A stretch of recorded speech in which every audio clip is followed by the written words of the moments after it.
Alright, we actually have 5 packages to go through today, so let's get cracking. Beginning with the bigger box first. Alright, that's the only thing in there. Next comes whatever I ordered from Crunchyroll, which I forget what it was. Maybe. Oops.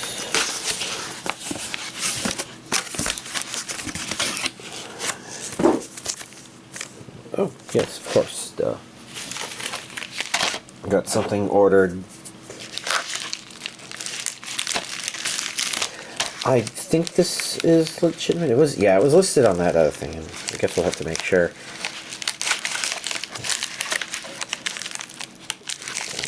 Be careful. That might be good enough.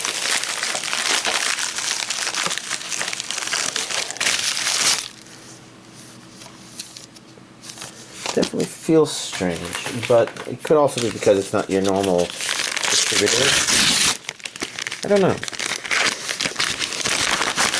And we got 2 more, and then last but not least,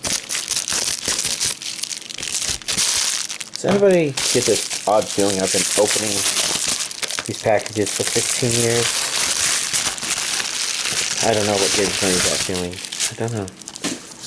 Alright, well, we'll begin with this, and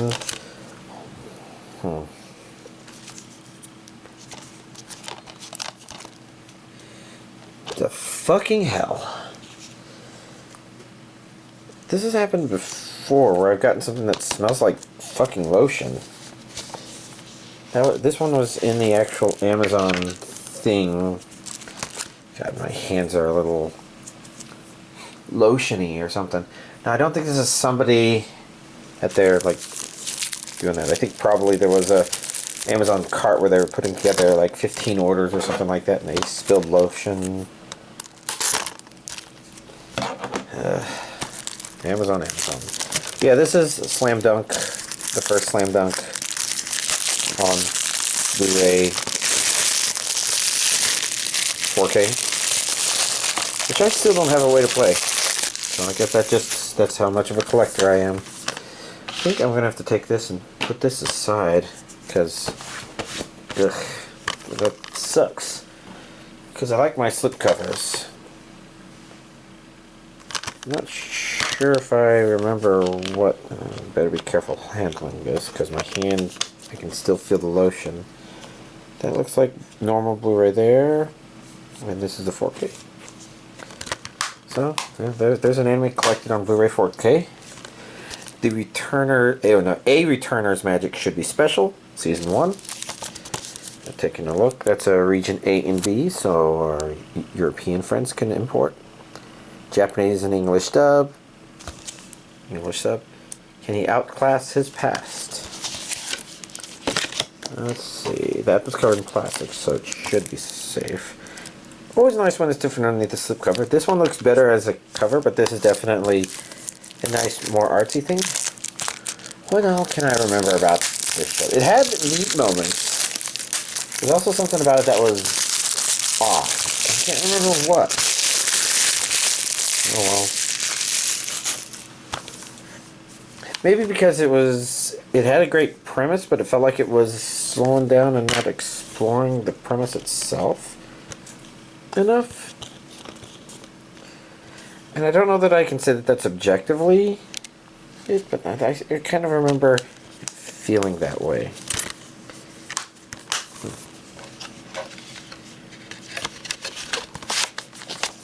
Let me see. It took me a while to remember the name Bucchigiri. Or am I remembering it correctly? I don't think I am. No, I never did see this. Oh, I guess, there was another one that was about a guy who gained the magical ability to make delinquent girls fall in love with him. And I was thinking it was that one, but I forget its name. I forgot if I finished watching it And I don't think this was the same season as that, but it was kind of maybe close enough in vicinity that I think the brain mixed them together a little bit.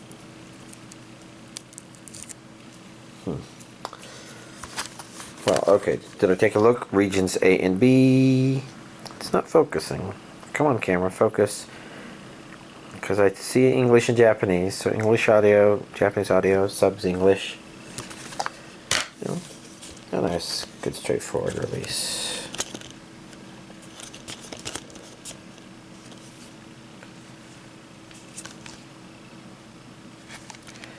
Yeah, I'm not sure what to think about it. Kind of cool looking characters, I guess. Although I guess that means this red guy, it looks almost more like a stand user sort of situation. I'm not sure. Anyways, this is a weird, questionable one, because, like, this was released by Dreamscape, I guess? And this almost looks more like a 3 DVDs, 10 hours and 52 minutes. And without knowing it too well, I would guess that it is anime, because some of the character design is reminiscent of the Wizard of Oz anime. Right. So, now let's take a look at what it looks like on the inside.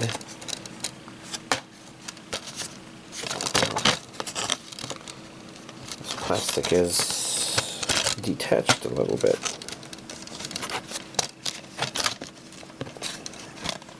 I wonder if it'll rotate easier if it'll probably rotate easier if I shift it down a little. Like that. I'm kind of curious. That is a burn on demand, so I'll have to do more research on this one if this is a legitimate thing.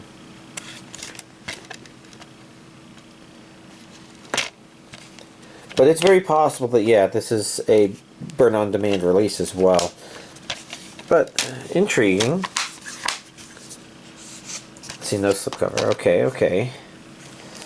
This is Kizumonogatari Koyomi Vamp, which, while I do have the 3 movies already, it looks like this one is taking those 3 movies and combining them into one movie, maybe with some scene editing. So it's a new edit of Kizumonogatari. So it's worth getting. There's a list, some of the stuff it has.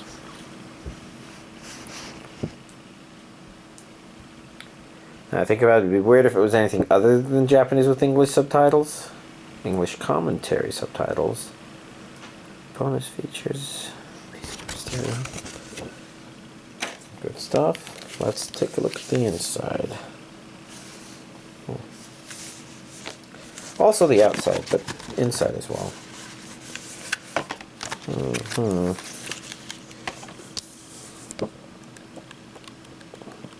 I don't remember what the original release had in terms of the original release, the original 3 releases. Let's see, that one's Blu-ray. I thought one of these was maybe a soundtrack based on what the back said. Bonus CD. Okay, yeah, that would line it up. Because that text is awfully small. Let's see, that's a compact disc soundtrack music.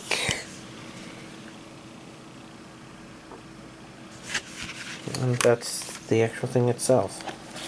Neat. Then last but not least, we have my Isekai Life steelbook release. And while the show itself, I think it had an interesting enough premise. I guess it wasn't doing something with it. Man, I'm having trouble letting go. Getting my hands on plastic. Interesting. So this one has a steelbook, but also has this. So let's take a look at back of this first real quick. So this is region A. It's in the English dub and Japanese with English subtitles.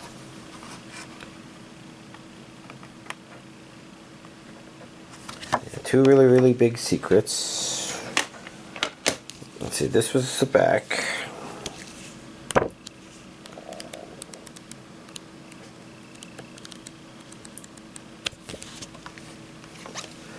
it wasn't one of the problems I had with this that it was a little like the villains I think were so stereotypical. It's like, oh, I'm a bad guy, with more emphasis on the guy part than it really should have. It's like, okay, they have this cult, but everybody in it that's bad is a guy or something, and I think that was this show. That was just one weird aspect to it. It's where the main character's stuff. Yeah, I mostly remember it being okay, but not overwhelmingly or whelmingly or something like that. I don't know. But Steelbook version is still a collectible, so I went ahead and got that. Oh well. Well, we have a weird release this time. Here's this week's Physical Anime Collection update. Alright, so I think I hinted that my Friday friend was back, and we watched One Piece Season 14 Voyage 2. And let's see what I can think about it. There were a couple of things that jumped out to me as I was watching it. On the negative side, one of the earlier episodes was kind of... It felt like they spent the entire episode kind of standing around, not really giving us new information, advancing things forward, just having people say things that were very obvious things that they'd kind of already said to each other. And I don't think it was the whole episode, but it felt kind of like it. But then other fun things started happening. I remember not liking the economics of the situation. Like, okay, so it's kind of presenting these people are hungry, and I think there's an important point here where I think Kaido's activities in the region has just made it where a lot of places where people could be self-sufficient, they can't be self-sufficient anymore. But at the same time, I also kind of worry about, okay, there's this thing going on where people inside the more well-off town are receiving a shipment, and I don't necessarily feel that that shipment of food is fair, but then bringing it to the other people who are hungry, it's really hard to say, because I think it feels right, but it kind of gets onto one of these real-life weird economic things where people want to do that, even if it's like not really feasible, I guess. Like, if you feed them once and they can't really do anything, it doesn't mean as much, especially if the kind of issue here is there are people that are more valuable, more likely it's, you know, or the more accurate way to say it is there's people whose work do more for other people, and so they get paid for it. And we definitely have this problem where there's a lot of people who can't get out of situations, but they also sort of feel like even though they're not doing much, they feel like they should have more than they have. I don't know. And I don't know. I was worried about this watching League of Legends, which we'll probably continue watching coming up. Not League of Legends, but Arcane in particular. And some of that is kind of tricky because you can have people that are in a situation where they're kind of well off, but then they end up in a situation where they're not well off, and then what happens to the people, their families? And then those people kind of find ways to live without doing that. And what if they're not really building up society, but they're kind of tearing it down in their efforts to live it? I think of stories of like people who lock themselves in somebody's house, or they receive a free house or something, but they trash the place because they don't know any better. They're given an opportunity to, you know, become productive members of society, but instead they trash a perfectly good house, and it's not even like they don't maintain it. They trash it, and then by the time they're gone, not only have the closets been used for unspeakable things, but they've like taken all the piping out of the house that they can, metal wires, wiring is gone, walls are torn apart, anything of value that could be sold to a scrapyard or something is gone. And it's like there's an element of living in community that isn't just, okay, because we're here, we all have to be here. We have to recognize that sometimes individuals don't contribute. And I don't know. That's a really weird place to have gone, but I just sort of felt it where it's like, to me, it makes me kind of unsure about what happened, because I wanted to see these people get fed, but I want to see it happen by something that doesn't leave those people, like, obviously targeted by people, I guess, where you kind of show, okay, these people could do it if they weren't being fucked over by Kaido and his greediness. And that was really weird, but okay, it's okay. You know, a lot of One Piece stuff is sometimes about these cheap, innocent, it was just good moments. But for some reason I just got stuck on it. I might have been very tired and cynical this week when I watched it. But I can say, at least for the good part, that once they finally did something with Kaido, I've complained about him before, not just because he's a fucking asshole, but also because, like, when the show presented him, like he was being presented for the first half of an episode, and they just kept delaying things by having him gulp, gulp, gulp. Oh, I drink alcohol all the time. It's like, is this supposed to look cool? This just looks like you're wasting my fucking time. I don't really care if he drinks all the time. Maybe if you made it where it was weird devil fruity sort of stuff that he was doing, but they're not making it about that. They're just like, see, he's such a big badass. He just keeps drinking the alcohol. And I'm like, you're trying too hard, One Piece. You're not making me respect Kaido. You're saying he's as big badass as comparable to Big Mom. And, you know, I just watched the Big Mom stuff, and while I had things about that I could complain about, one of the things I said was, Big Mom does feel larger than life. She has her weird little things where it's like, okay, yeah, she just seems a bit whimsical, but then it's like, ugh. But she's a god amongst men. And Kaido finally had that moment here. They finally unleashed Kaido. It's like, well, yeah, I kind of know why people are shitting their pants and allowing themselves to slowly die, because he may as well be a god among men as well. Good stuff. And if anything, it just makes me disappointed that Luffy doesn't quite feel like that. But he has moments where it's like, okay, now he's starting to feel kind of good. And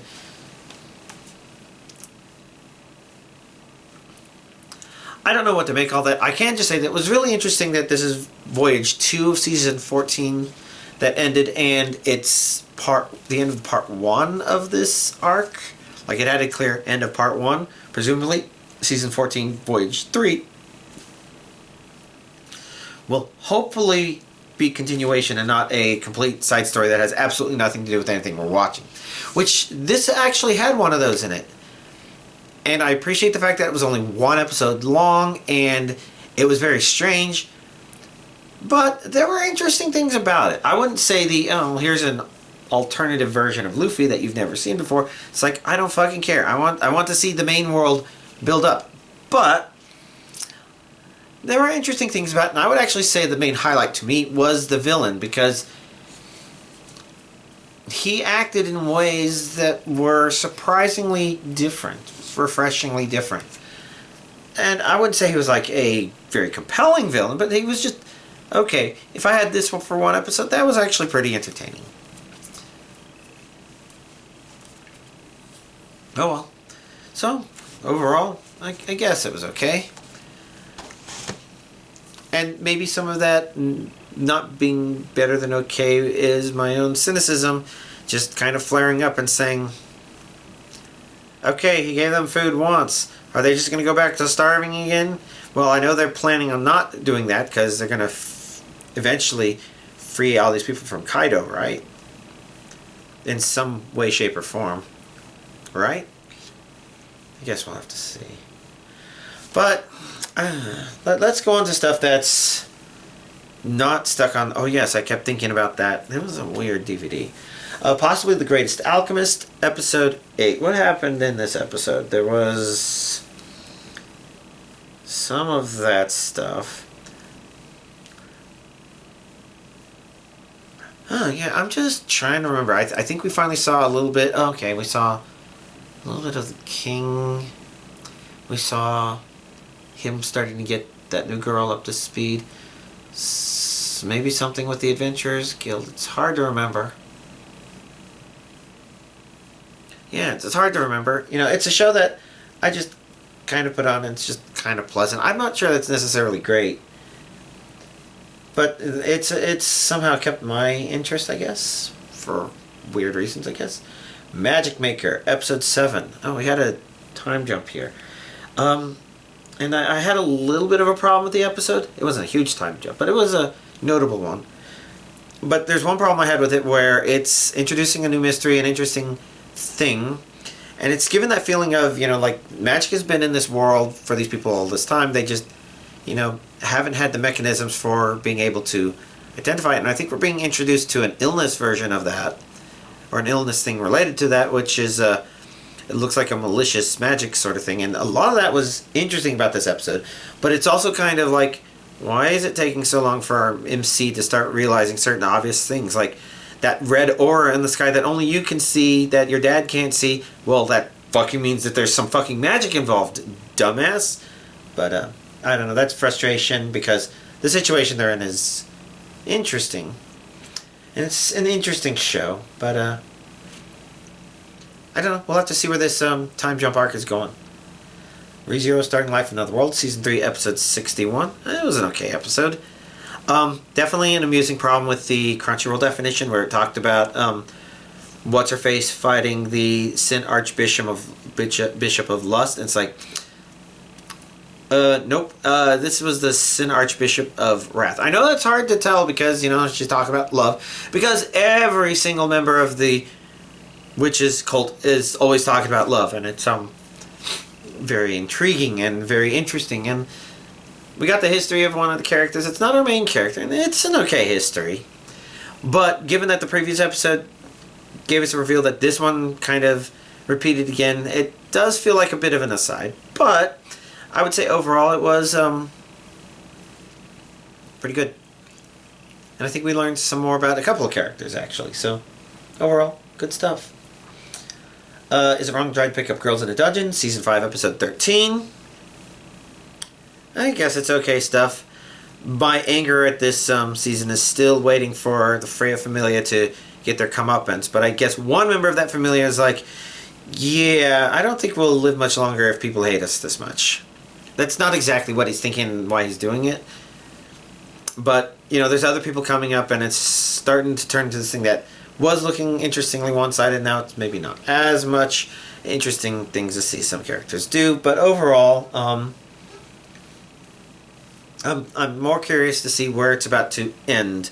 And very cautious because I think this episode ended with do you know why Freya is maybe a little more sympathetic than you thought? And to a certain degree I don't care because she stepped over a line.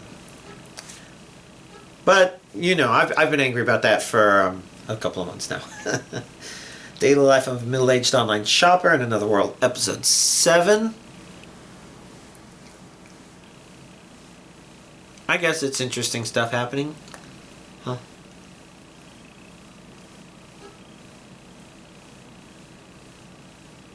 Well, not sure what else to say. I still find it entertaining to put it on and see more stuff. Dr. Stone, Science Feature, Season 4, Episode 7. I do believe this was a backstory one. And I do agree with this one is showing our antagonist as a bad guy.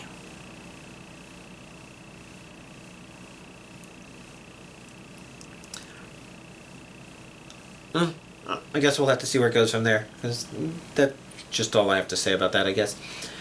Bureaucrat to Villainous, Episode 7. I loved this episode.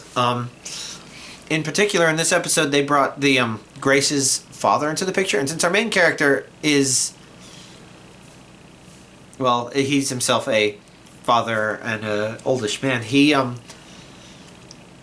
has some good insights, some good thoughts, and some good... I don't know. I felt like this episode went back to some stuff that made this show kind of nice, where he's like... he says some really heartwarming things that are just like... yeah. And it also kind of revealed that he's now aware that certain things are the way they are. So I thought it was a nice, pleasant episode. Makes me glad I'm continuing to watch it.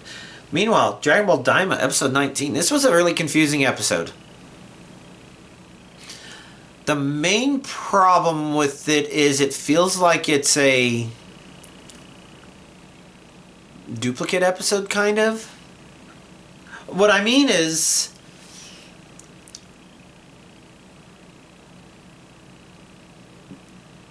Super Saiyan 4 isn't anything new in this episode, but they kind of introduced it in this episode as if it was new in this episode, and it's just like, okay. But they just saw that before, and this time it's notable because of that. But at the same time, they had him transform to Super Saiyan 3, but Vegeta also transformed to Super Saiyan 3 in this episode, and while Vegeta wasn't doing the old Boo, this is Super Saiyan 1, this is Super Saiyan 2, this is Super Saiyan 3.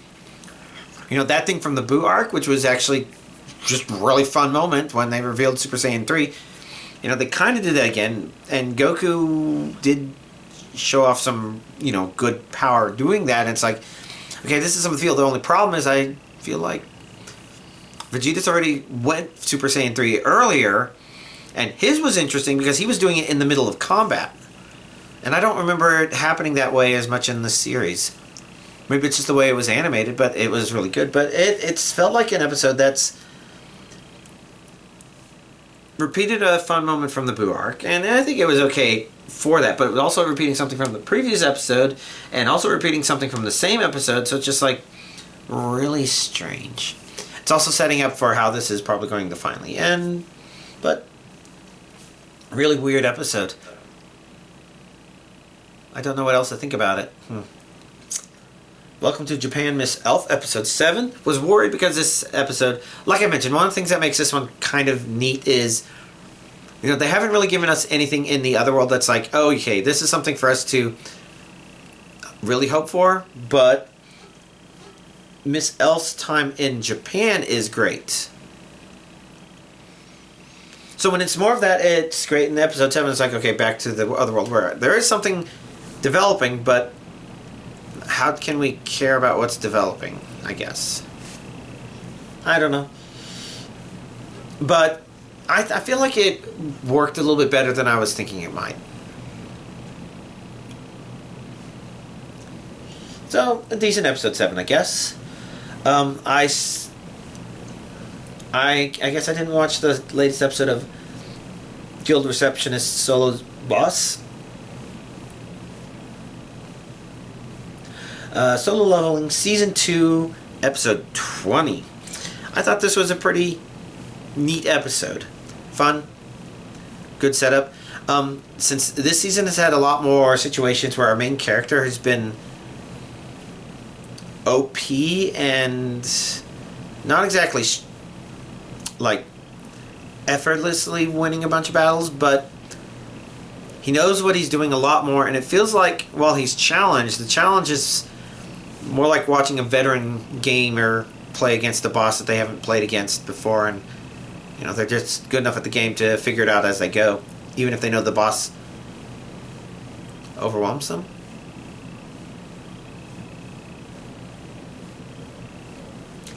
Well, anyways, this episode, it definitely felt like it's like, no, we need to give him something that looks like he's actually challenged and pushed to its limits, because those tend to be pretty good too.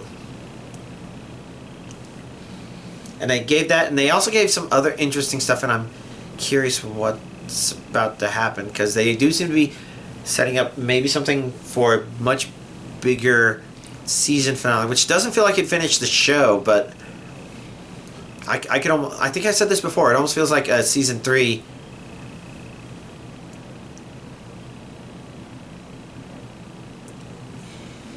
Yeah, season 3 could reasonably finish it. Zenshu episode 8.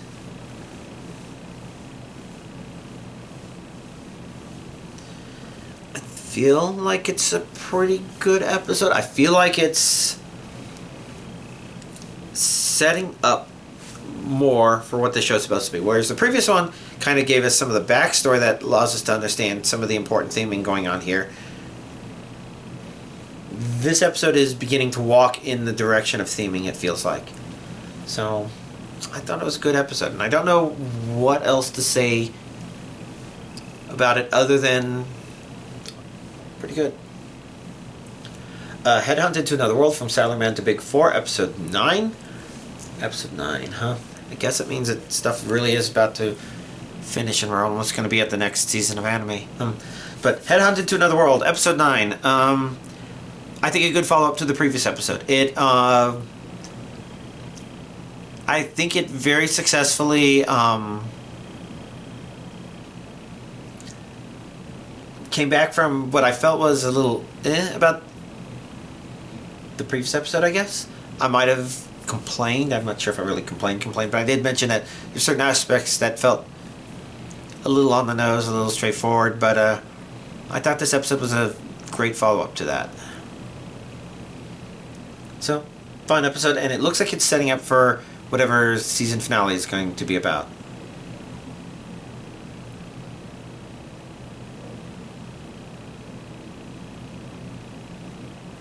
Yeah, okay. Then last was Noble on the Brink of Ruin, episode 9. I think this one is similar to Great Alchemist in that I'm not sure that I'm watching it because it's necessarily good, but because somehow it's just easy to watch.